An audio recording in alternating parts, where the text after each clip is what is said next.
I think जिस तरह आपके सवाल का जवाब मैं देना चाहूँगा, जिस तरह अक्षय ने भी कहा कि it's a deeply emotional film for him.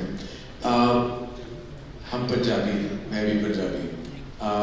पापा पार्टीशन के पहले पैदा हुए थे। He was born in 1929। तो वो पंजाब में भी पले थे, वो लाहौर में भी पले थे, वो शिमला में उनकी पैदाइश हुई थी, फिर वो दिल्ली आए।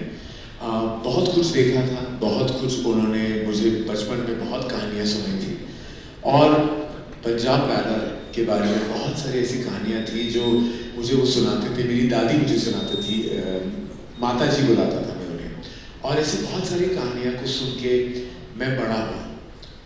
जब स्कूल में गए थे तो मुझे हिस्ट्री, इतिहास में बहुत में इंटरेस्ट था, लेकिन जब सबने ये ऑलरेडी कह दिया कि वो अंग्रेज़ों ने लिखा था, तो सच बाद में जब हमने बाद में जाके बहुत कुछ जाना, जब ये किताब मेरे टेबल पे आई थी, the case that shook the empire, और जब मैंने किताब पढ़ी तो मैं वाकई दंग रह गया, क्योंकि हम सब उस हत्याकांड, उस जेनोसाइड के बारे में जानते हैं, लेकिन सच नहीं जानते कि एक जंग भी लड़ी गई थी।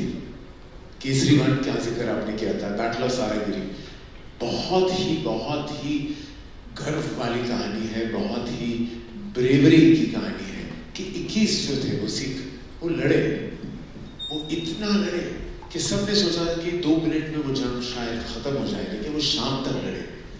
तो हमने जब वो कहानी दर्शाई तो वो मेरे लिए पर्सनल थी, वो गर्व वाली बात थी, अक्षय के लिए भी बहुत पर्सनल थी। और फिर हमारे यहाँ फिर अक्षय और मुझे ये कहानी फिर से हमारे नसीब में था कि कहानी हमारे पास आए, तो वही इमोशन के साथ, वही गर्व के साथ, वही प्यार मोहब्बत के साथ हमने Kesari chapter 2 the untold story of Jallianwala Bagh आप सबके सामने हमने रखी।